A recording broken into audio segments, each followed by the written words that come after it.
नमस्कार विद्यार्थी मित्रांनो, नवोदयवाला या यूट्यूब चॅनलवर आपले खूप खूप स्वागत आहे।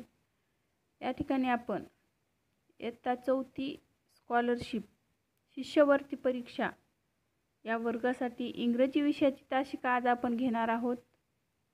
विद्यार्थी मित्रांनो, नवोदयवाला या यूट्यूब चॅनलवर जर कोणी आपण नवीन असाल तर जरूर सबस्क्राइब करा। ज्या विद्यार्थ्यांना ग्रुपमध्ये ॲड व्हायचं आहे, जर रोज तासिकेचा लाभ घ्यायचा आहे, त्याने 75 88 54 63 08 या स्क्रीनवर दिसत असलेल्या मोबाईल नंबरवरती व्हॉट्सअप मेसेज करा व ग्रुपमध्ये ॲड व्हा। इंग्रजी विषयातील पहिला घटक आहे लेटर्स ऑफ अल्फाबेट्स। यामध्ये capital letter, small letter, vowel sound, consonant sound विचारले जातात। विद्यार्थी मित्रांनो, इंग्रजी त्यातील घटक आपण लेटर्स ऑफ अल्फाबेट्स म्हणजेच यावर आधारित बरेच प्रश्न लेटर्स ऑफ अल्फाबेट्स यावर आधारित प्रश्न परीक्षेमध्ये हमखास विचारले जातात। लेटर्स ऑफ अल्फाबेट्स म्हणजे आता आपल्याला लेटर्स माहिती आहेत। इंग्रजीतील लेटर्स आपल्याला पहिली ABCD, दुसरी ABCD म्हणजे कॅपिटल लेटर, स्मॉल लेटर ते आपल्याला आपल्या नर्सरीमध्ये किंवा पहिली दुसरीमध्ये झालेलंच आहे। जे ग्रामीण भागातील विद्यार्थी आहेत त्यांच्यासाठी पण हा भाग बेसिक झालेलाच आहे। चला आता कॅपिटल लेटर्स म्हणजे पहा अशा प्रकारे पहिली ABCD म्हणजेच कॅपिटल लेटर्स आणि स्मॉल लेटर्स म्हणजे ही दुसरी ABCD।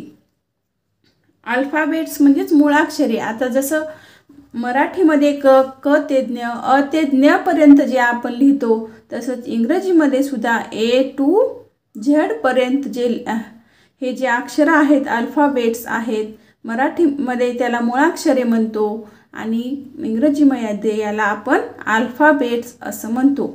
आता पहा या ठिकाणी विद्यार्थी मित्रांनो, ए चा उच्चार ए असा होतो, मराठीमध्ये उच्चार ए होतो। बी चा उच्चार ब होतो, सी चा उच्चार क किंवा स असा होतो, डी चा उच्चार डी, एफ चा उच्चार फ असा होतो, ई चा उच्चार या ठिकाणी पहा य असा होतो, ई चा उच्चार ई असा होतो, एफ चा उच्चार हे तुम्हाला हे उच्चार तुम्ही मराठीमध्ये आणि इंग्रजीमध्ये आपल्याला या ठिकाणी हे पुढं पाहायचंच आहे। पण त्या अगोदर आपल्याला तुम्हाला हे उच्चार ओळखता येणं खूप सोपं आहे। ते जर उच्चार आपण घेत बसले तर तुम्ही ती तासिका करणार नाही, तुम्हाला बोर होईल। म्हणून आपण काय करणार आहोत या ठिकाणी लेटर्स ऑफ अल्फाबेट्स किती आहेत? 26 आहेत। लेटर्स किती आहेत आपले? हे अल्फाबेट्स एकूण 26 आहेत। मग त्यापैकी आहेत काही वॉवल्स आहेत आणि काही कॉन्सोनंट्स आहेत।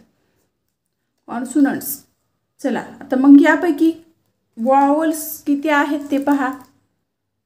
26 अल्फाबेट्स पैकी वॉवल्स जे आहेत ते 5 आहेत। A, E, I, O, U vowels म्हणजे स्वर। मराठीमध्ये जसं आपलं स्वर व्यंजन असतं तशाच प्रकारे इंग्रजीमध्ये सुद्धा असतं व्याकरण। जसं आपण काकी लिहितो त्यासाठी सुद्धा हे हे जे स्वर आहेत इंग्रजीमध्ये सुद्धा याचा वापर करून शब्द तयार होतो। स्वर आणि व्यंजनांची सांगड घालूनच एक वर्ड्स तयार इंग्लिशमध्ये सुद्धा होतो।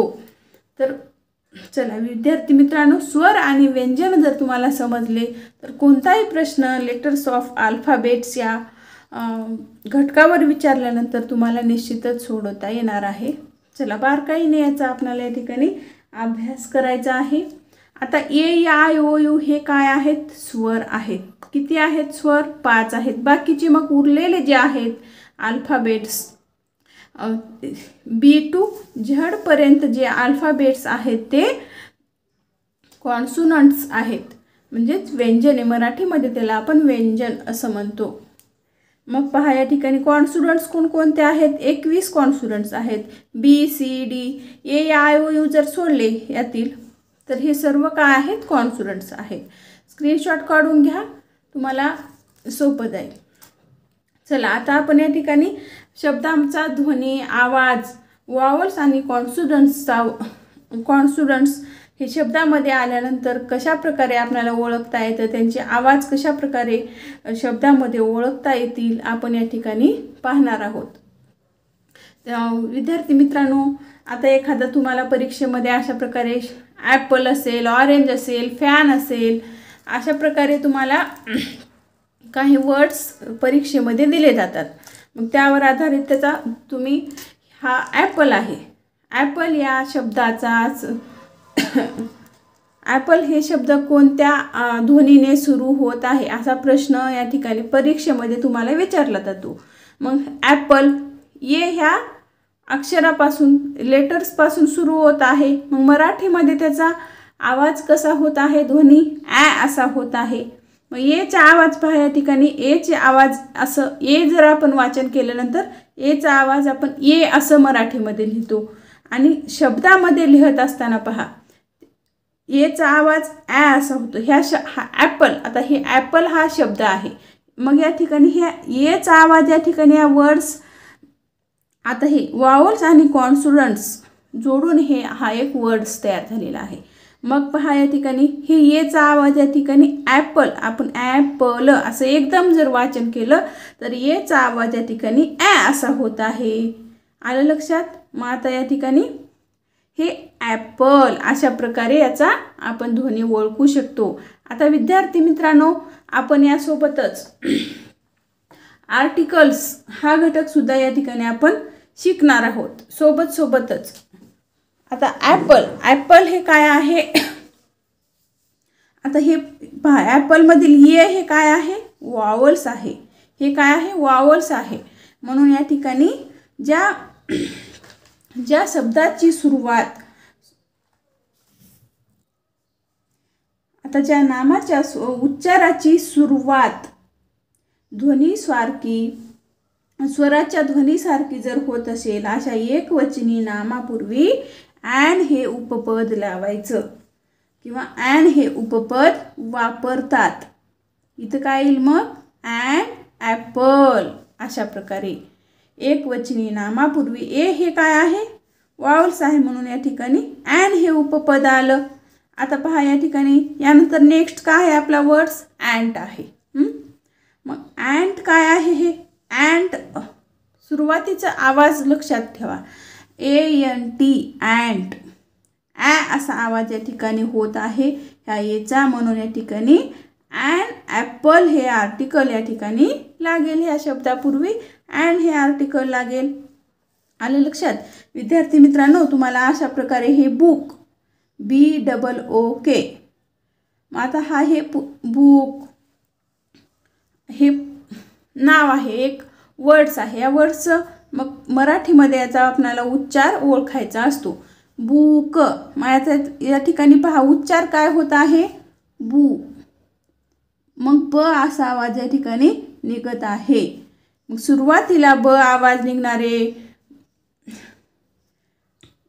शब्द ओळखा. अशा प्रकारे तुम्हाला आणखी काही 3 प्रकारचे पर्याय दिले जातात आणि अशा वेगळा ध्वनी निघणारा, सुरुवातीला वेगळ्या वर्ड्सने ध्वनीने सुरू होणारा वर्ड्स ओळखा, शब्द ओळखा म्हणून असं देतं. मग या ठिकाणी बुक, लुक, शुक असं जर दिलं तर मग ब ह्या ध्वनीने सुरू होणारा वर्ड्स ओळखा अशा प्रकारे पण प्रश्न विचारला जातो. मग हे बुक आपण लिहायचं. आलं लक्षात? अशा प्रकारचे प्रश्न तुम्हाला परीक्षेमध्ये विचारले जातात. कॉन्सोनंट्स आणि वावल्सचा वापर या ठिकाणी करून आपण शब्दांचे ध्वनी कसे ओळखायचे, ए आणि ॲन हे आर्टिकल कशा प्रकारे लावायचं हे सुद्धा आपण या ठिकाणी शिकणार आहोत. चला आता हे पहा, या ठिकाणी प्रत्येक वेळेस आता या ॲपलच्या अगोदर ॲन हे आर्टिकल घेतलेलं आहे आपण आणि ॲनच्या अगोदर ॲन हे घेतलेलं आहे. दरवेळेसच अशा प्रकारे आता आर जर आलं ए जर आलं सुरुवातीला, समजा ए आलं, आता शब्दाच्या सुरुवातीला ए आलं, मग ARE आर, मग ह्या येचा उच्चार लक्षात घ्यायचा आहे विद्यार्थी मित्रांनो. असा उच्चार होत आहे का स्वरासारखा? नाही. कॉन्सोनंट्स कधी कधी काय होतं, सुरुवातीला ए येतं, वावल्स येतात, पण उच्चार जो आहे या ठिकाणी त्याला लागून असलेला जो कॉन्सोनंट्स असतो त्याच्या बरोबर होतो. म्हणून या ठिकाणी आता आर जर आलं या ठिकाणी अशा प्रकारे या ठिकाणी आर अशा प्रकारे उच्चार ह्याचा होतो. तर मग एरोप्लेन, आता समजा एरोप्लेन घेऊ आपण या ठिकाणी.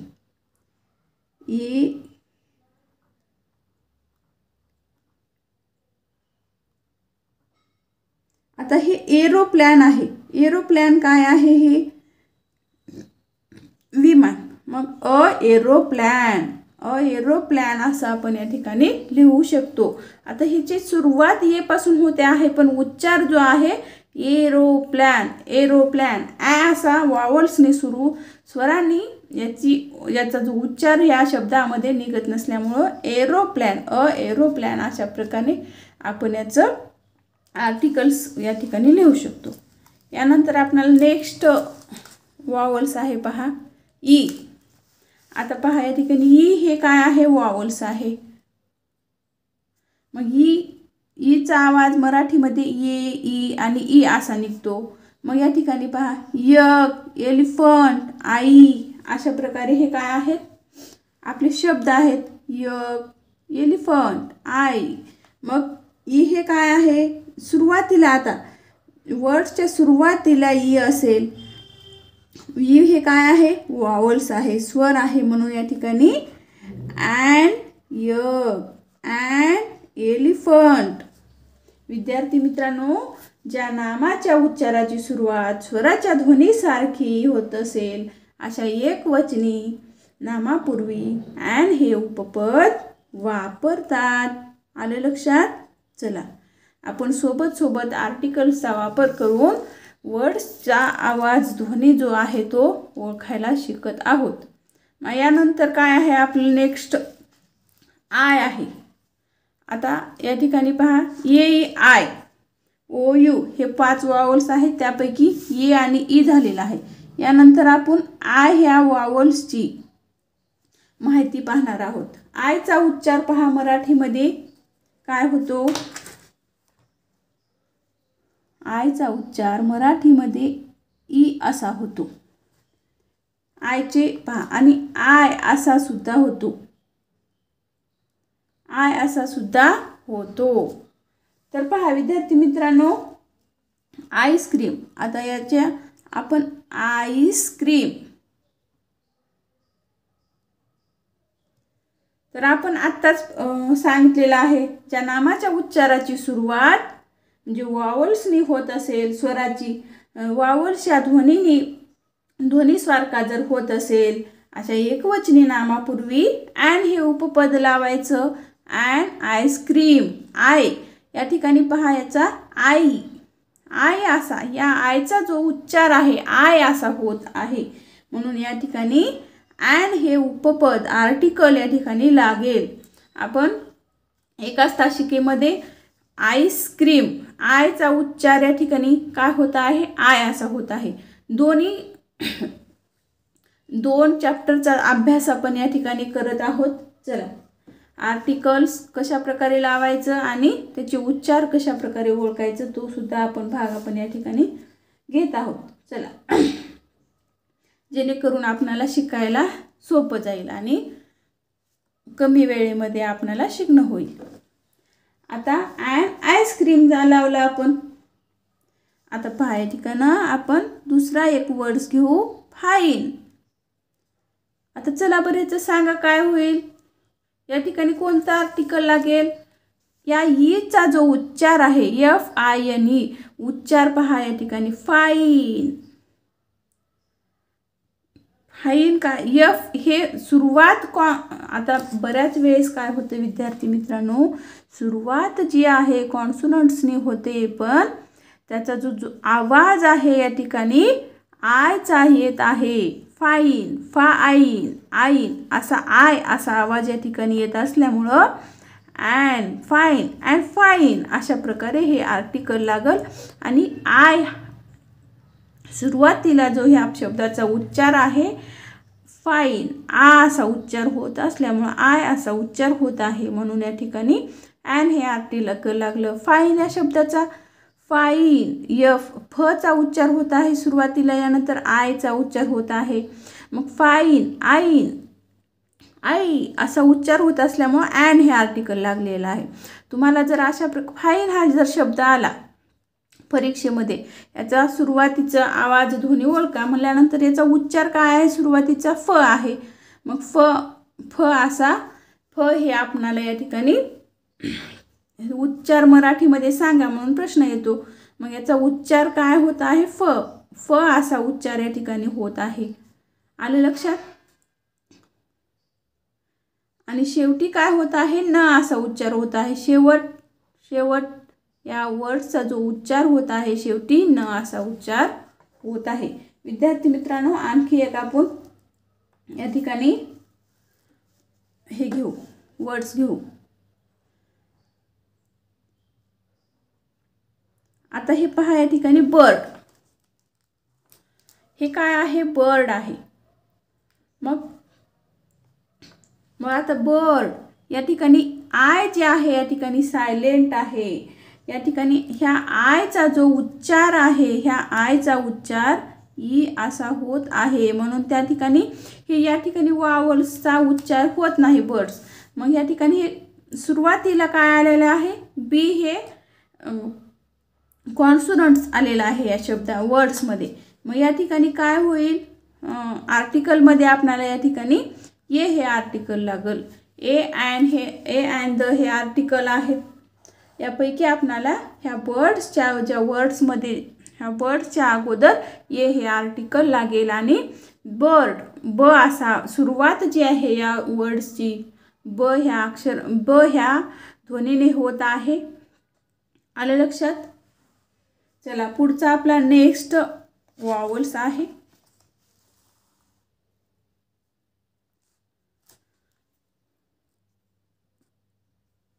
तर पहा विद्यार्थी मित्रांनो, आता हा ओ आहे. ए आय आपण ए ई आय पर्यंत पाहिलेले आहे, 3 वॉवल्स पाहिलेले. आता हे चौथा आहे आपला ओचा उच्चार मराठीमध्ये ओ असं, ओ वाचन करत असताना मराठीमध्ये आपण त्याचा उच्चार कसा होतो, ओ असा होतो. मग पहा वर्ड्समध्ये याचा उच्चार कशा प्रकारे होतो पहा. आता ऑरेंज आहे.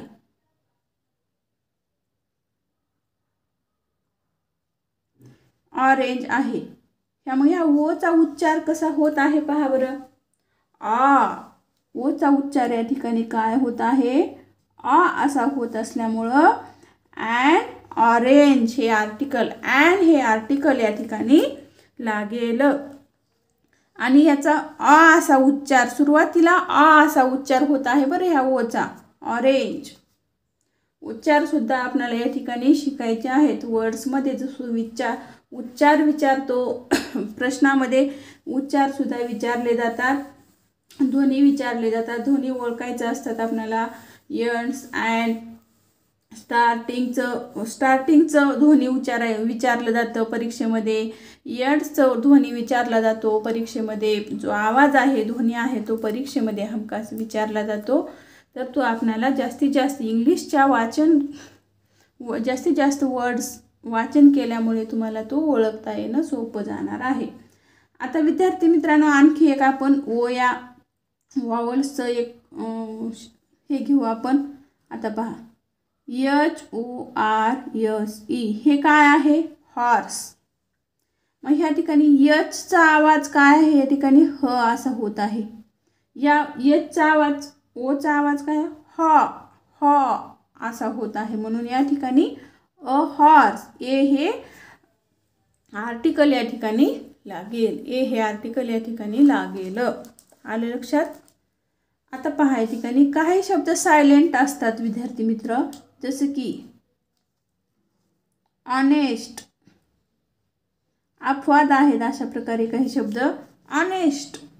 आता यच पासून शब्दाला सुरुवात झालेली आहे, पण उच्चार जो आहे या ठिकाणी असा होत आहे, असा होत आहे. याचा उच्चार जो आहे असा होत आहे. म्हणून या ठिकाणी अँड हे आर्टिकल येईल. असा म्हणजेच ओचा उच्चार होत असल्यामुळं अँड हे आर्टिकल या ठिकाणी लागेल. आणि ऑनेस्ट या पासून याचं उच्चार होत आहे. आता आणखीन एक आपण वर्ड्स घेऊ, मंकी.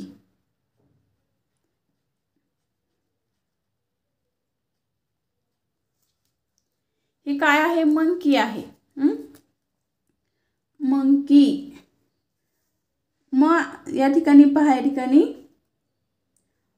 मंकी असा उच्चार असं सुरू पहा, हा जो वर्ड्स आहे याचा सुरुवातीचा जो आवाज आहे असा होत आहे, मंकी. मग याचं कॉन्सोनंट्सचा वापर करून हा सुरुवातीला काय आलेला आहे? या वर्ड्सच्या कॉन्सोनंट्स आलेला आहे, म्हणून या ठिकाणी ये हे आर्टिकल लागेल. यानंतर आपला नेक्स्ट आहे यू. यू हे आपल्याला या ठिकाणी वावल्सची माहिती आपल्याला पाहायची आहे. तर पहा, यू चे काय काय आवाज मराठीमध्ये होतात? य आणि असा होतो. पहा त्याचा आवाज आणि य असा होतो. तर पहा, काही आपण या ठिकाणी वर्ड्स घेऊ म्हणजे आपल्याला त्याचे आवाज ओळखता येणं सोपं जाईल. अंकल,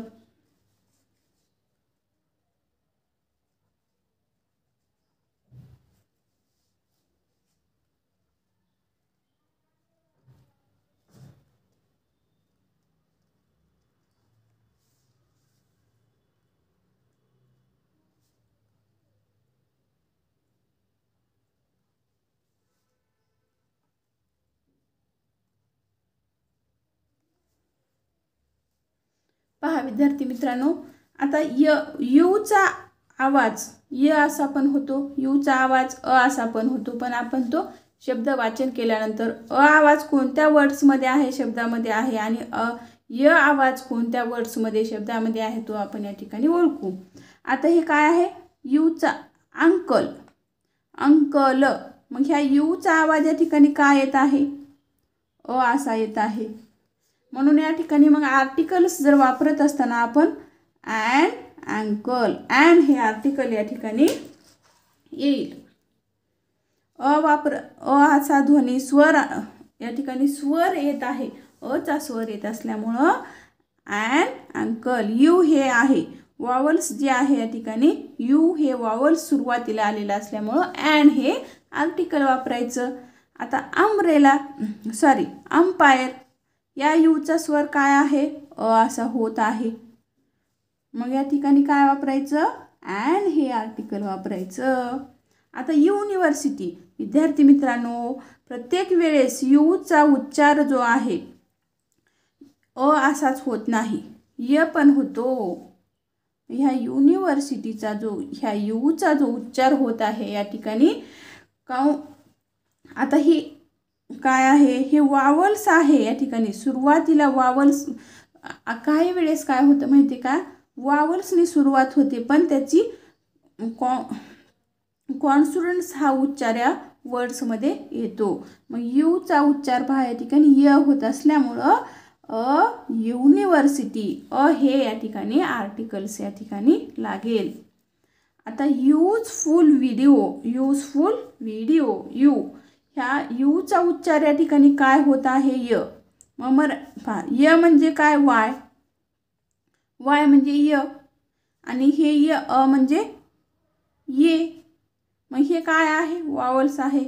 म्हणून या ठिकाणी पहा, यू पण वावल्स आहे आणि ये पण वावल्स आहे, म्हणून या ठिकाणी आपण अँड हे उपपद लावलेलं आहे. उच्चार खूप महत्त्वाचे आहेत. चला, युजफुल व्हिडिओ यासाठी कोणता आर्टिकल येईल रे? यूचा उच्चार या ठिकाणी य असा होत आहे, वाय होत आहे. मग हे काय आहे? कॉन्सोनंट्स आहे, म्हणून या ठिकाणी कॉन्सोनंट्ससाठी ये हे आर्टिकल्स लागेल. आलं लक्षात? चला, तर विद्यार्थी मित्रांनो, ज्या विद्यार्थ्यांना दररोज तासिका करायची आहे त्यांनी स्क्रीनवर दिसत असलेल्या 7588 54 63 08 या व्हॉट्सअप नंबरवरती मॅसेज करावं. तुमचा वर्ग टाका. इयत्ता 4थी स्कॉलरशिप, 5वी नवोदय, तसेच 7वी स्कॉलरशिप, 8वी NMMS असा मॅसेज टाका, वर्ग टाका. त्या ठिकाणी तुम्हाला त्या ग्रुपला जॉईन करून घेतलं जाईल. आणि ज्या विद्यार्थ्यांना चला आपण या ठिकाणी थांबू. नवोदयवाला या यूट्यूब चॅनलला जर कोणी नवीन असेल तर जरूर सबस्क्राईब करा, लाईक करा आणि आपल्या मित्रांनासुद्धा शेअर करत चला. धन्यवाद.